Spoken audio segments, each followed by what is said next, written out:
If you enjoy these videos, please hit the like button so I know I should keep creating them, and subscribe so you never miss a new one. For those of you who don't know, my name is Karen Velez. I am the owner of Just Grow Something Garden Consulting and Education. I am the half of Wolf Creek Family Farm, which is where you are. That's our 40-acre market farm that I own with my husband Arsenio. My mission is to teach people how to grow their own food. I started gardening 20 years ago in a small corner of our suburban backyard. That transitioned to 5 acres where we started our own homestead and turned it into a business. So we started feeding other people, and then a few years after that we transitioned over here to the 40 acres. Somewhere along the way I went back to school and got my degree in horticulture from Oregon State University, and ever since then it's been my mission to teach other people how to grow their own stuff, because there is power in food. And I think everybody needs to know how to grow a little bit of something of their own. Today's workshop is about basic garden maintenance. Now, 2 weeks from now, we're going to have the transplanting workshop, and it might sound counterintuitive to have the maintenance portion come before the transplanting portion, but maintenance on your garden starts before you plant the first thing, and it really starts in the fall. So the first thing that I always say, especially for brand new gardens, if you're just breaking ground and it's the first time that you're planting in that spot, you always want to do a soil test. As you continue on, I always say in the beginning you want to do a soil test twice a year. You want to do one in the fall and you want to do one in the spring. The soil test is going to tell you a lot of different information. It's going to tell you the level of the main nutrients that are in your soil. If you're doing an at-home test, it's going to give you the big three: the nitrogen, the phosphorus, and the potassium. If you send it off to one of the extension soil services and have them do it, you can choose to have them also include some of the micronutrients, which is things like your magnesium, your calcium, boron, that sort of thing, to see if there's any imbalances there. That's not necessary when you're just starting. The big three is enough to know, but you also want to know the pH. So most garden vegetables are going to prefer a slightly acidic to neutral soil. So 5.8 to 6-ish up to 7. Anything more than that, you're a little bit too alkaline. Anything less than that, and you're a little bit too acidic. So that is going to affect your plant growth. The reason I say to test in the fall is because it gives you the opportunity to do that first step in maintenance, which is to amend the soil. But you don't know what to amend it with if you don't know what you're short of. So if you take a soil test and it tells you that you're low in phosphorus, then you're going to be better informed about what you can add into the soil that will increase that phosphorus level. It's better to do things slowly and allow it to work in and break down than it is to try to do fast acting responses, which is why I say do it in the fall. Amend with something that is a slow release and let it sit all winter and do its thing, and then test again in the spring to see if it was effective. If it wasn't as effective as you need it to be, then you can do those spring amendments that are a little bit faster acting, that are going to affect the plants more quickly. We always want to focus on the soil first and the plant second, because the soil is what's going to feed the plant. If you're only ever adding nutrients that are directed specifically at the plant growth, then you're only ever feeding the plant, and you're going to have to continuously do that. So our preference for those amendments are things that are more organic in nature. Okay. The other thing that you're going to figure out when you do a soil test is you are going to test the texture of that soil, and that is going to help you figure out how well draining it is or how well it holds water. More sand means oftentimes fewer nutrients, which means that you're probably going to have to amend more. More clay means a lot higher water retention, but it also means less airspace for those roots to go through. So you're probably going to have to add organic matter. If you're really, really lucky, you have a beautiful mix of sand, silt, and clay. You have what's called loam soil, and then you are a lucky small percentage of gardeners. Yeah. If you're gardening in Missouri, you are likely not one of those lucky gardeners. So you're more than likely going to have to amend something. I have some resources that I can send to you in an email after we get through all of this that will show you how to test your soil texture. And it's very easy. You can do it at home. You can do it in the garden. You can do it, in your kitchen, whatever. That will show you sort of what the breakdown is of your soil. This is also handy if you're gardening in raised beds or in containers. If you have created that soil, you need to know sort of what the texture is and what the composition is so that you know how to amend it as you go along. So that's your very, very first step in garden maintenance. And all of that happens before you ever plant your first seed or your first plant, which is why we're doing this now, and we'll do transplanting 2 weeks from now. So once you have interpreted those results, there are things that you can do to adjust the pH. It's either adding lime or adding sulfur, depending on how you want to raise or lower it. Sometimes you can use peat moss. I'm not a huge proponent of peat moss just because there are some environmental effects that come with the harvesting of peat moss, but that is a way to modify both the soil pH and also the way that it drains. Organic matter, there's lots of ways that you can add organic matter in order to help with drainage and also help with water retention. Compost is the biggest go-to. That's what most people automatically refer to. There's lots of other things that you can do. You can buy mushroom compost, which is just the end substrate that has been used to grow mushrooms, and then they have to get rid of that substrate because it's no longer really good for growing anymore, but it's perfect to add into the gardens. Things like cover crops aren't talked about as much in home gardening, but that is another way to add organic matter to your soil if you need to amend it in some way. You will grow a crop between your normal gardening periods that are going to not only hold that soil in place, but it's also going to add organic matter when you terminate that crop. So you just leave those roots and stuff in the soil and they will break down into the soil just like it does out in nature when you have plants that are in the understory that die off. They're breaking down, they're decaying, they're feeding that soil, which enables the new plants to grow. You do the exact same thing in your own garden with things like buckwheat in the middle of the summer. That's like my favorite one because it grows really, really quickly. It chokes out any weeds. It blooms beautifully. The pollinators love it, but it only takes about 8 weeks for it to get to that point. And then you can chop it off at the base and let it fall down on your soil or in your raised bed, use it as a mulch and plant a fall crop into it. And all those roots underneath are going to break down and they're going to add that soil organic matter. So there's lots of different ways that you can do it. It just depends on what you have available to you. Leaves, creating your own leaf mold, all kinds of different ways to add soil organic matter, which is also going to feed the soil at the same time, which is eventually going to feed your plants. So it all starts with the soil. One of the other things that you can do before you even start planting, but especially after you start planting, is mulching. Mulch is part of your garden maintenance. Mulch, specifically organic mulches, so we're talking things like straw, wood chips, grass clippings, anything that is organic can be used as a mulch, and it serves a lot of different purposes. Number one, it's protecting the soil. So especially we have these winds out here today. Those heavy gusts of wind are taking away inches off of that topsoil in your garden. It's blowing all that good stuff away when it is left exposed. The best growing area for your plants, your roots are usually around the 4 to 6 inch depth. That's where they usually stay. So anywhere in that top 6 inches is usually where your plants are going to be getting their nutrients from. So you want to protect that as much as possible. You don't want it blowing away with the wind. You don't want it running off with heavy rainstorms. The other thing about mulch is it's going to help keep the root zone of those plants at a more ideal temperature. So early in the season, when you are growing cool season crops, you want that root zone to be cooler. So if you have that mulch in place before you plant, then that soil is going to stay cool. Now, if you want warm weather plants and you're putting them in, you want that soil zone to be warmer. So you pull back that mulch and you allow the sun to kind of heat up that soil a little bit, plant those plants, and then cover the mulch back up again. And that's going to help to trap that heat in there. And so you're also helping to retain the soil moisture at that point too. So mulch is really good at allowing the water to filter through that needs to go through. So this is slowing down the rainfall a little bit into that root area.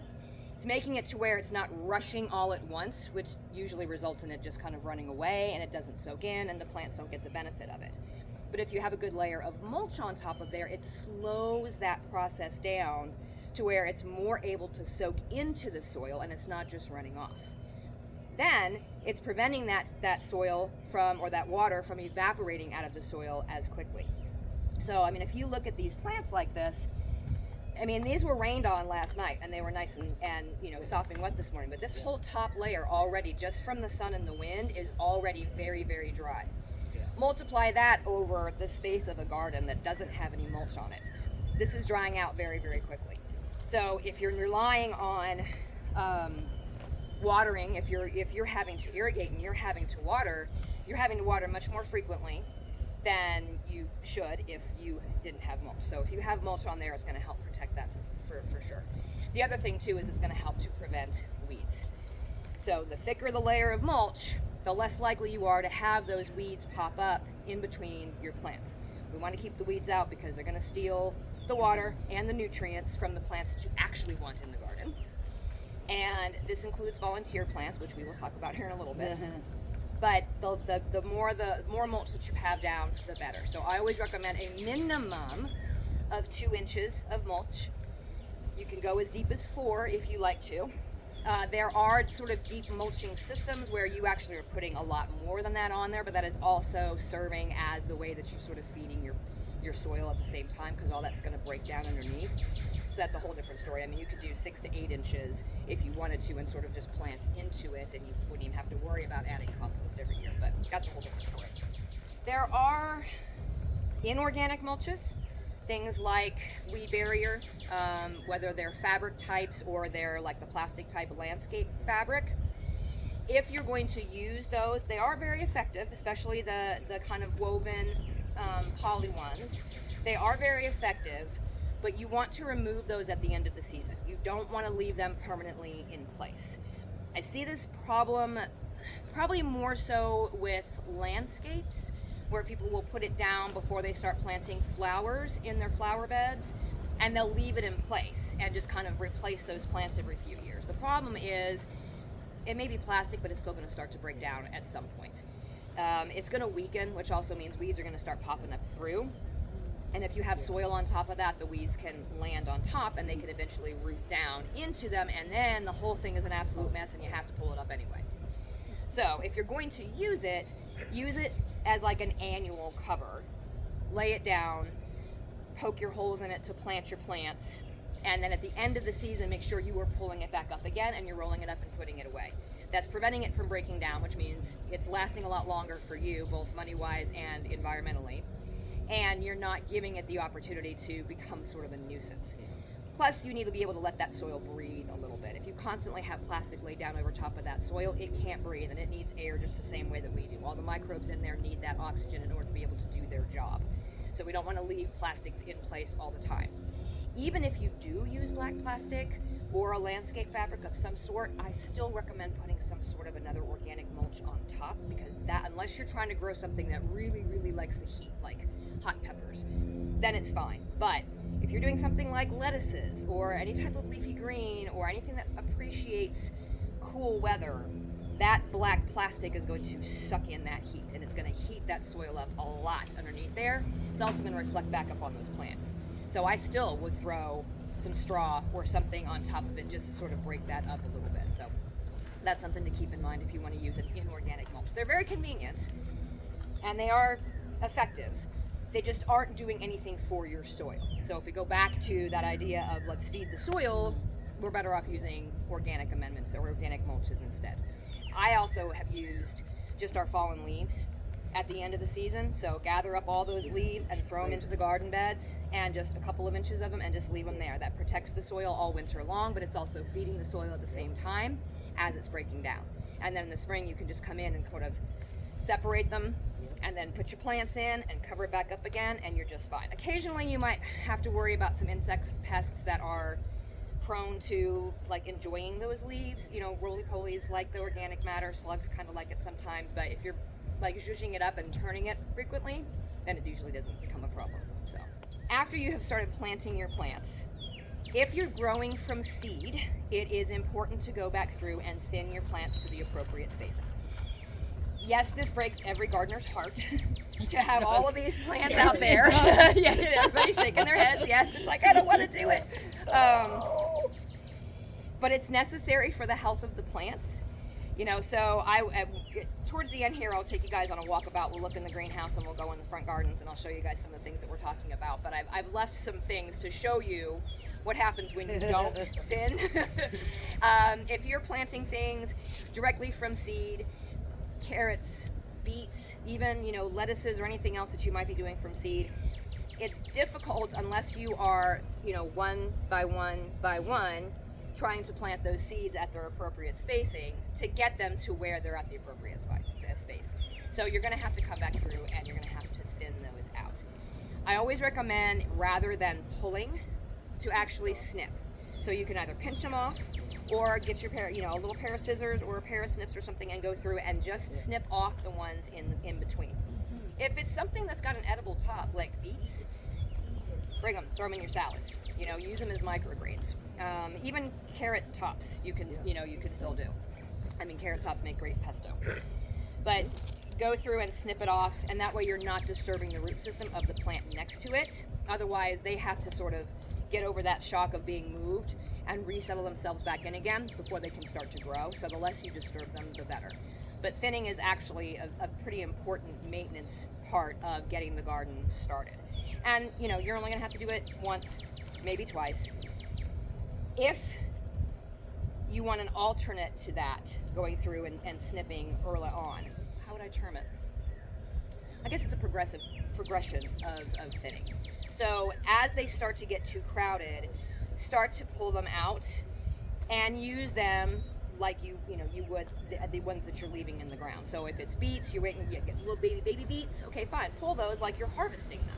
So I guess it's the harvesting method of thinning. There we go. That's what I was trying to go for. The harvesting method of thinning. Thin them out by pulling them to use them. Just try not to disturb the ones next to it. It's going to happen, but that's okay. I do this with carrots a lot because, I mean, who doesn't love little baby carrots, right? But they're too close together, or those other ones aren't going to get very big. So if you thin them gradually, getting larger and larger and larger, and you just thin them as you go, then you get things to eat along the way, but you still have that end result of having the proper spacing, and those ones that you left in the ground get to be full-sized. I do this a lot with onions. This is a really good way to get more space or more onions out of the same space. If you're planting from sets or you're planting from, you know, regular seedlings, plant them closer together than you normally would.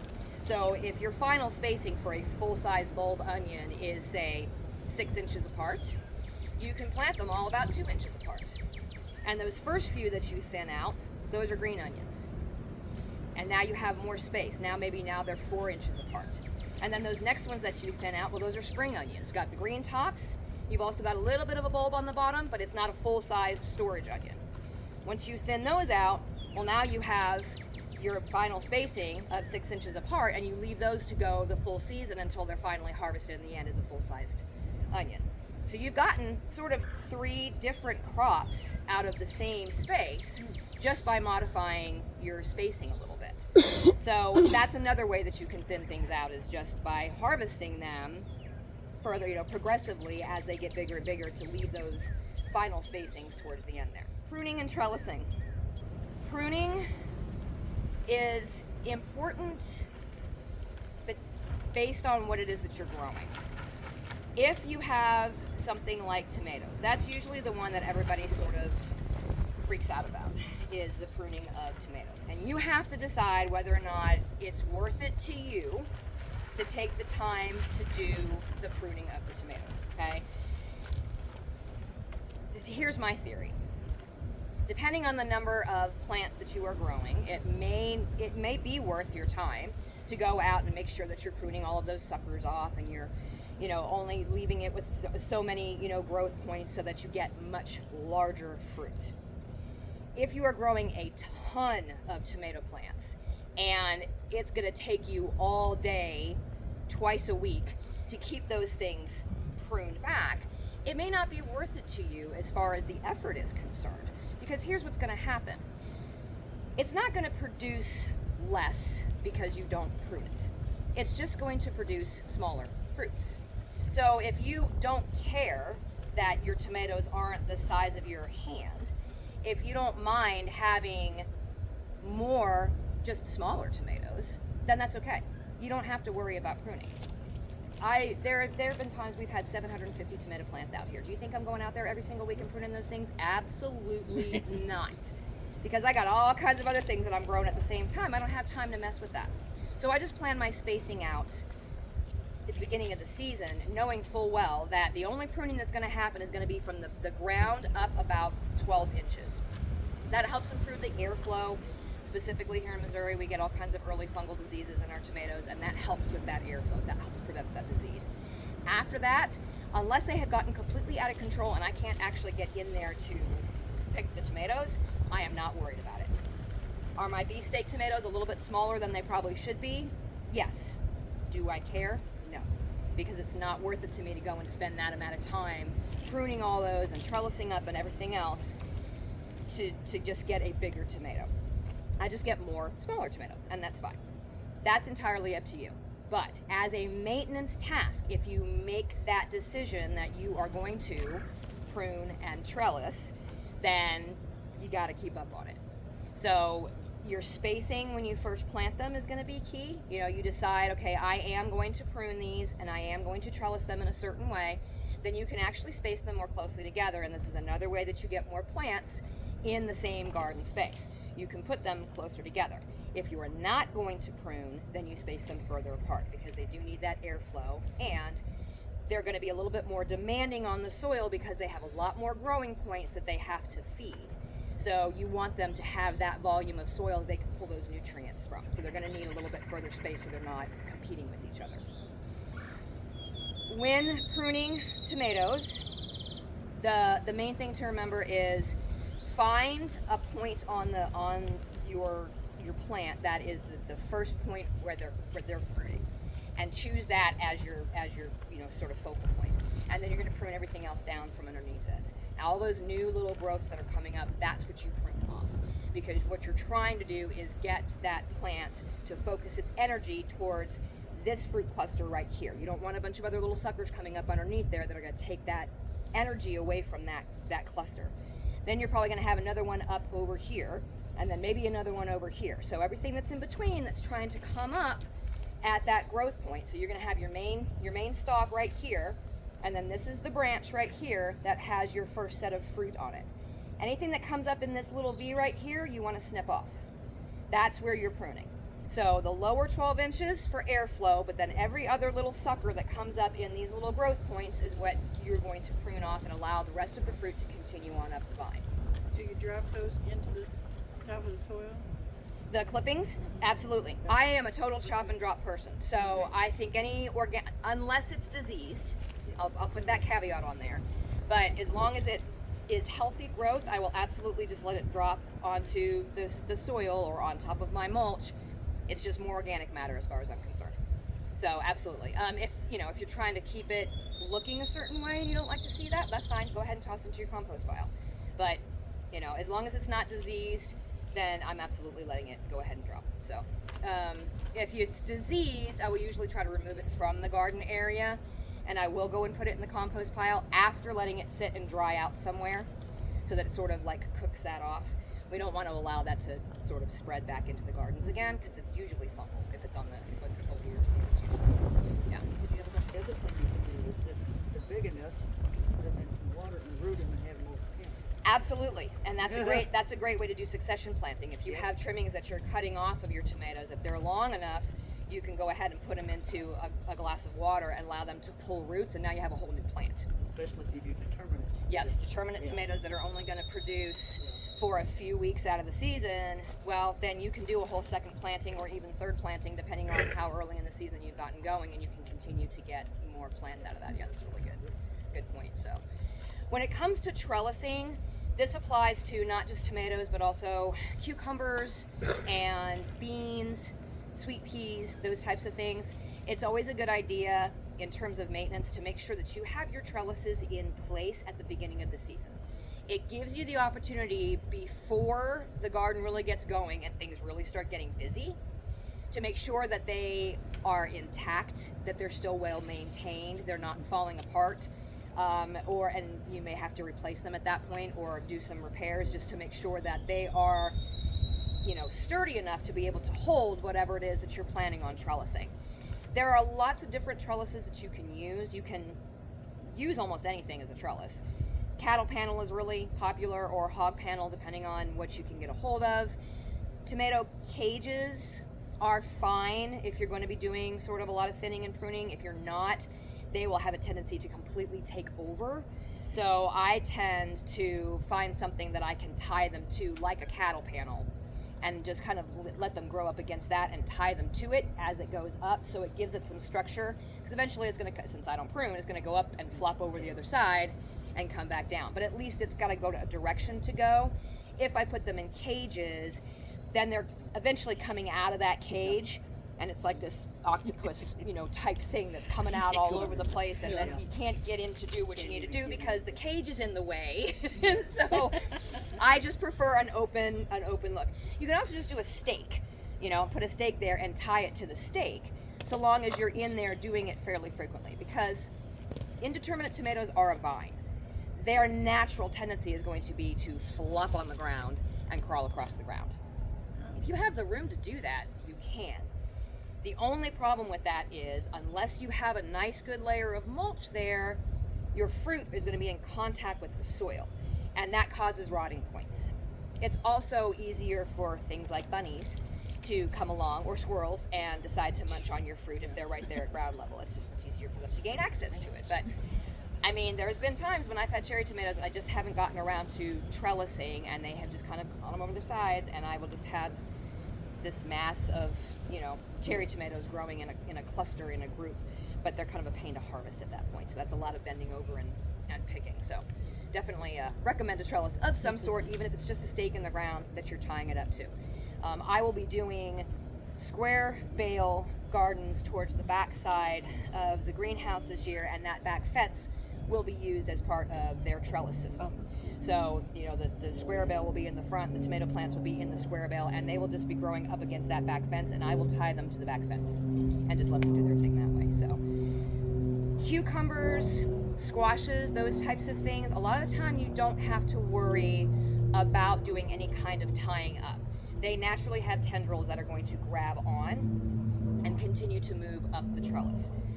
It's just important to have that trellis in place before you plant, or at the same time you plant. Preferably beforehand, like I said, so you can kind of check out and make sure that it's sturdy, it's not going to go anywhere, and it's not in disrepair. But at the same time you plant would be fine also. And just make sure that whatever you're growing, you keep in mind how big the vines are going to be and how heavy the fruit is going to be. So using a trellis for cucumbers is going to be different than using a trellis for winter squashes that like to vine. And that's going to be different from using it for like a loofah, which has massive amounts of vines that are very, very heavy, and then may eventually have very heavy fruit on them as well. So when you're putting something in place like that, just make sure that you are thinking about what the final size is of that plant. And oftentimes on your seed packet it'll say gets to 36 inches or gets to 48 inches, or in the case of loofah, gets to 72 inches. So okay, this thing's going to be 6 foot tall as it goes. So you might opt for something that's an arch that sort of can manage its own weight for larger things like that. Also for ease of access too, because if you're growing something in an arch, even if it's cucumbers, the fruit is naturally going to hang down through the arch. Makes it a lot easier to go through and pick them. Yeah. You can just reach up and, okay, there we go, grab them, and they're getting all that full sun on the outside, but then the fruit is kind of protected underneath that canopy. It's shaded, so it's not getting sunburned. So arches are a really, really good way to do your trellising. So, but again, something that you want to have in place ahead of time so that you know it's nice and sturdy. Testing it out on days like this when it's nice and windy, making sure that it's not going to fall over, because once it's heavy with vines and fruits and then it falls over, good luck getting that back in place again. Ask me how I know. The first time I grew loofah. Yes. So, whole thing ended up over on the ground. I said, well, I guess you're a ground vine now because I can't get you back up again. That's how that works. So I'll getting stuff in place early on. Again, part of garden maintenance. So your trellising and your pruning are pretty important when it comes to things like peas too. Sweet peas are definitely much easier to pick and harvest if they've got something to grow up, and they will naturally trellis on their own. You don't really have to do anything as far as tying them up. There are some unusual ways to grow like zucchini squash that involves trellising them, and usually it involves a stake next to the plant itself and tying that zucchini plant up to that stake as it continues to grow, and then pruning off those lower leaves, and you're exposing that bottom part, because basically those leaves, once they're done, the fruiting point is done, those leaves below that are just going to die anyway. So you can kind of help keep some of the foliar diseases from spreading in the garden by taking that out and throwing the compost. It's a unique way of doing zucchini. It's actually fairly effective. It's just a little time consuming. You have to go out there and actually do it in order, and then keep up on it. Otherwise it, you know, starts to grow and it's not tied up here anymore. Now all of a sudden it's flopping over and ends up breaking. So whatever method you choose to grow whatever it is that you're growing, make sure that you have taken into consideration the maintenance of that particular growing style. If you're not going to have time to go out there and prune and trellis in whatever manner you set out to do, then find an alternate. Don't go straight up. Do something that maybe goes at an angle so that you don't have to worry about tying it up. You can make it to where it's at a 45-degree angle and allow it to just gradually progress up this way instead of you having to come out and tie it to something that's going straight up and down. Does that make sense? Mm-hmm. Yeah, so just kind of pick your pruning and trellising style based on how much time you have to devote in the garden and honestly how much energy you want to put into it. If this is just a hobby and you just want to be outside and doing something, you may not want a ton of manual labor to go on with it. You just want to be outside enjoying the sunshine. But if this is how you're supplementing your family's, food budget, then if you determine that way of trellising is going to be most beneficial for the plants that you're growing to give you the biggest yield, then just understand what the time commitment and the work commitment is going to be for that. Yeah. You got a question? I thought a loofah was a shower sponge. It is. It is.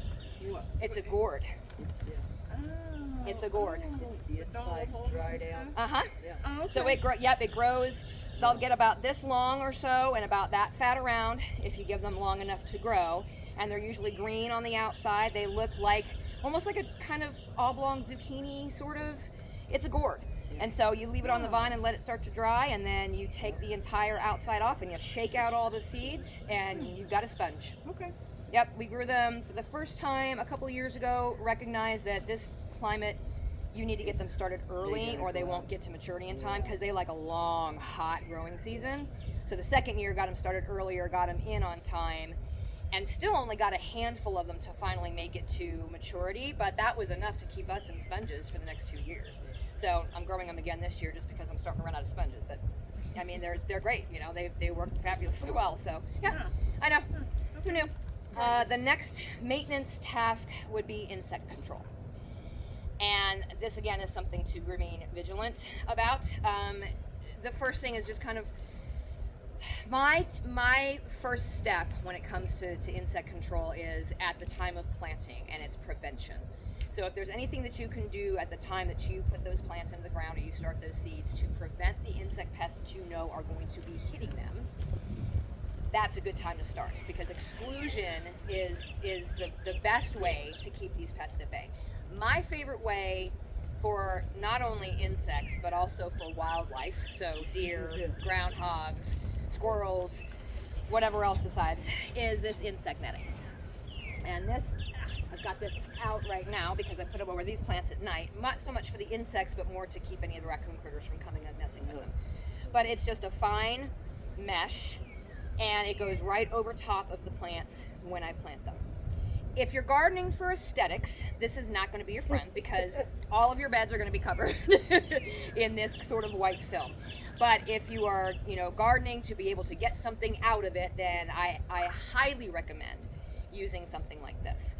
And especially if you take it off in the morning then? No, I leave it on all the time. So it is mesh enough to where, as far as on these, I take it off because I'm only using this as, to keep the critters out. But in the gardens, I keep it on the whole time, unless it is something that needs pollination, and then I have to take it off at a certain point. So for leafy greens, for my brassicas, cabbage butterfly and cabbage moths here they're crazy. I mean, they are always around first thing in the spring to try to lay their eggs in your cabbage, your broccoli, your cauliflower, your kale, anything in the brassica family.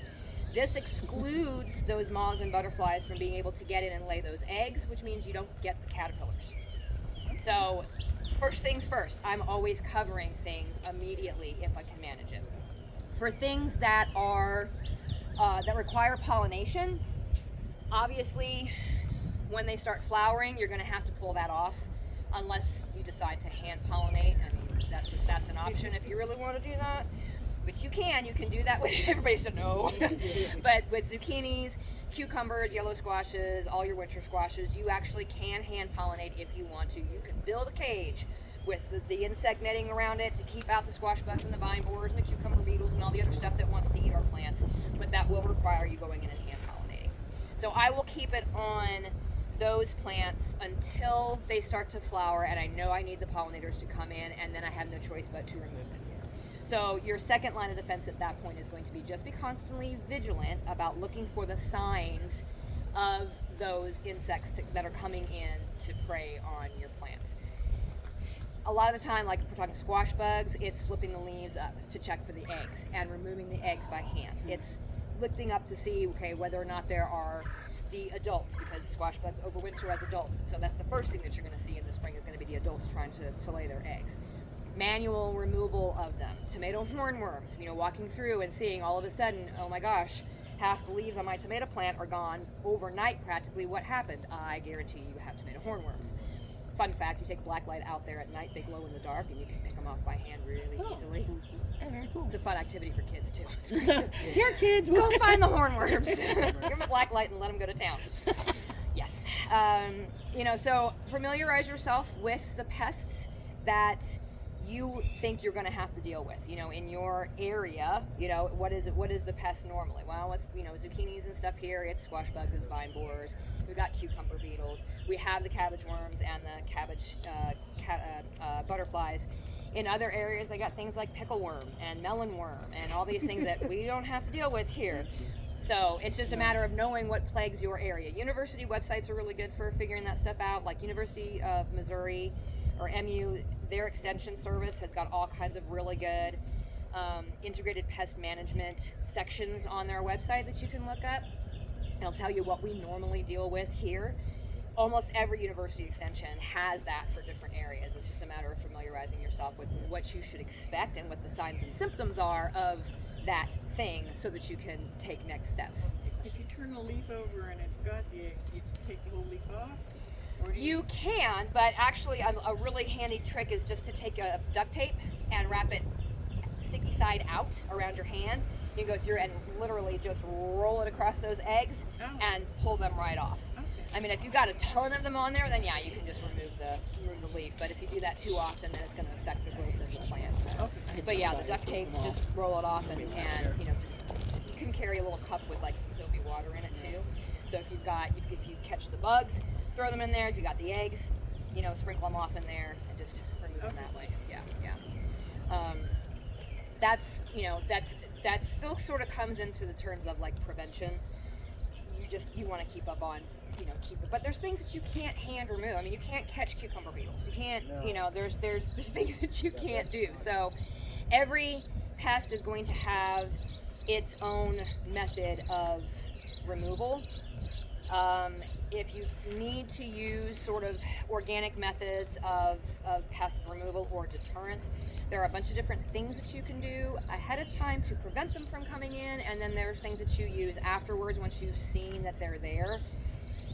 First Saturday Lime is a favorite of mine as a preventative. It's a filtered, hydrated lime, so it's very safe for us. It's safe for us to handle. It's safe to use around our chickens and our livestock and everything else because it doesn't contain the silica that might be like a diatomaceous earth or something. So if you breathe it in, it's not that big of a deal.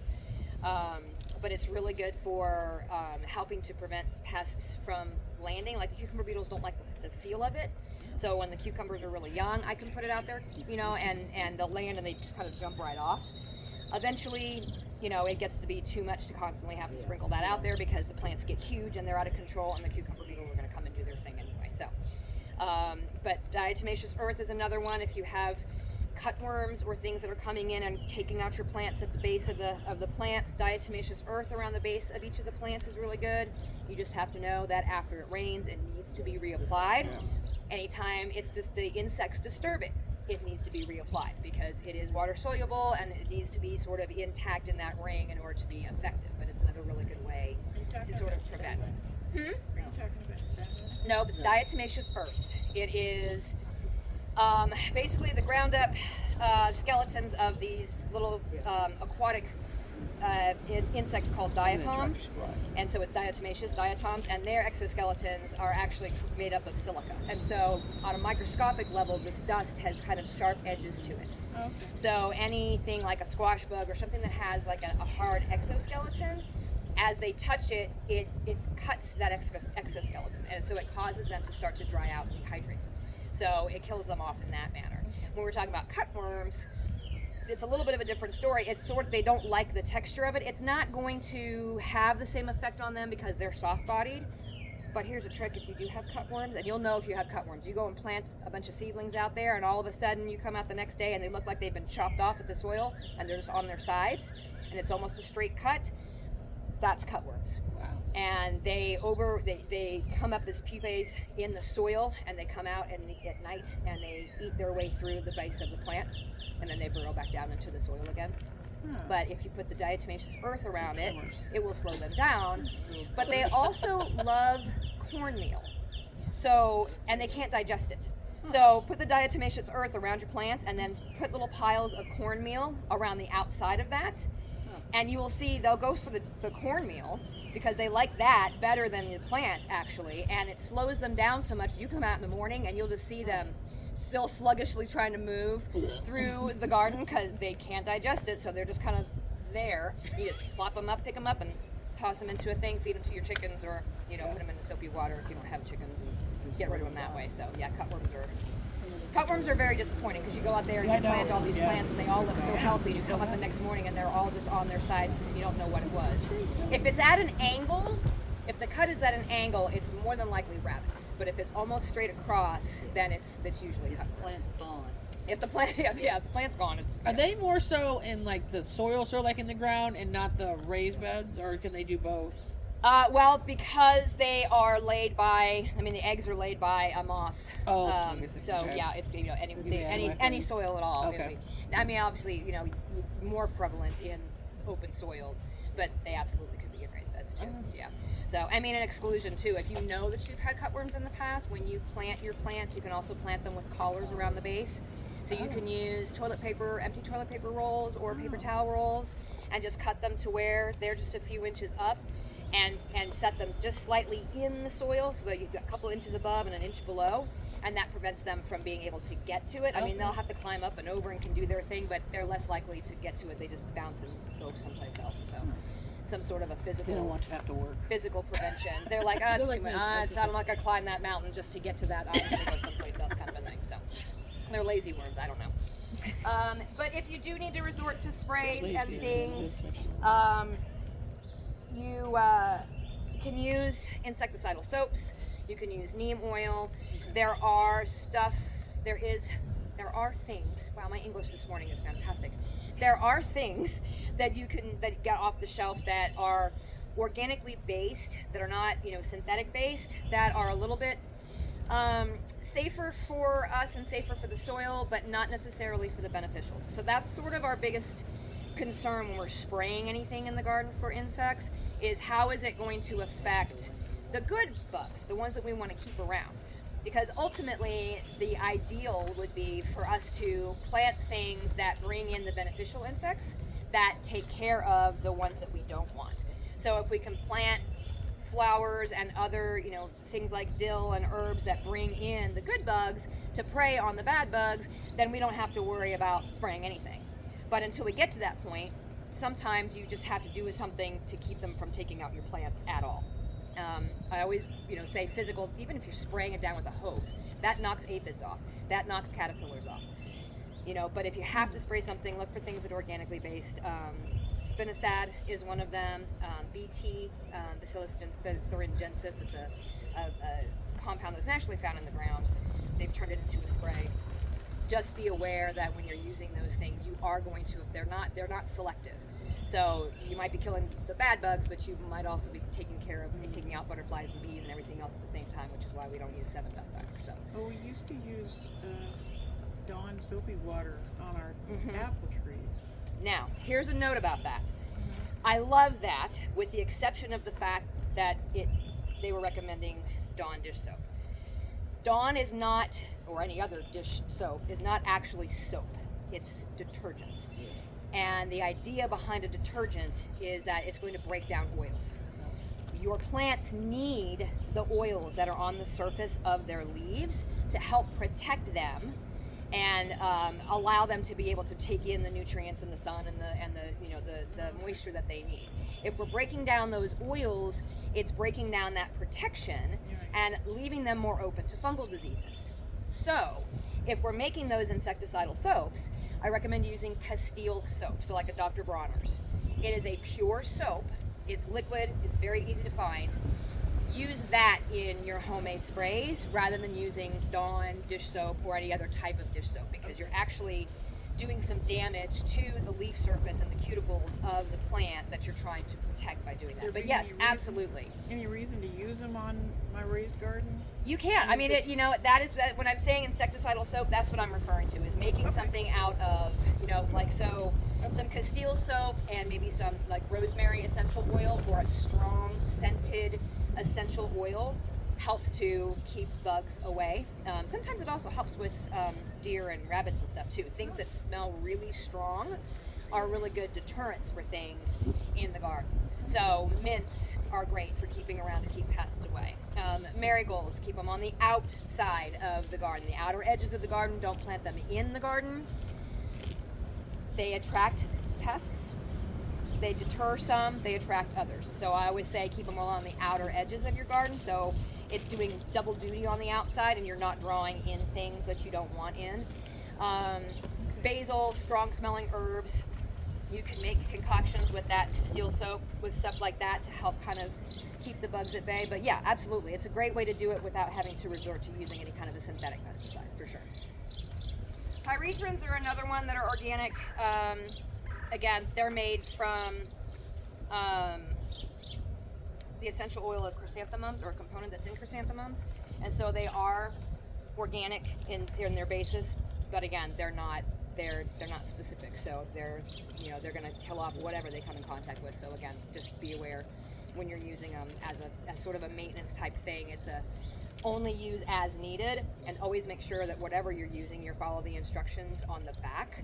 Anything that is regulated as an insecticide is regulated by, I think it's the EPA, and whatever those instructions are on the back is actually a law.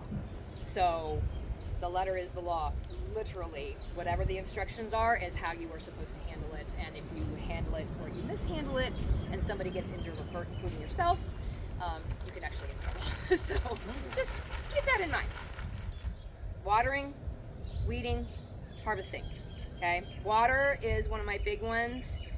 The mistake that I see most often is watering too frequently, overwatering, but overwatering to the point where it's not even good for the plant. So the rule of thumb is, again, those root zones are between the 4 and 6 inch depths on most of your plants. Some of them go deeper, and that's fine, but that's where you want the water concentration to be. You don't want it in the top 1 to 3 inches of the soil. So when you water, be sure that you are watering deep enough that it's getting down to a 6 inch depth. Get yourself a ruler if you need to, or something that will tell you, okay, it's 6 inches down, and test your soil after you water. If it's not wet 6 inches down, water some more. Continue watering. It's probably going to take longer than you think. If you're using a soaker hose or you're using drip hose, that's fine, that's great, because you can turn it on, you can walk away. If you're hand watering, be prepared to stand there for a while, because depending on what your soil is, it's going to determine how quickly that water moves through to that root zone. The good news about that is, if you are watering down to that 6 inch depth, you will not have to water again for much longer than you think. You don't need to water again until it is no longer damp at about that 3 inch level, and then you can water again, because that's where those roots are going to be, is down there in that 4 to 6 inch depth. This is especially important when you're first getting established, because we don't want them constantly looking for water in the top couple inches of the soil. So if you're out there watering every day, but you're only watering for about 15-20 minutes and it's only going down about 2 inches, well, the roots are just going to stay at that 2 inch level. We don't want that. We want them going down to search for water. So if the water is at a 6 inch level, they can go down to get that water versus trying to come up to the top, which is going to serve us better later on especially when it starts to get hot in the middle of the summer.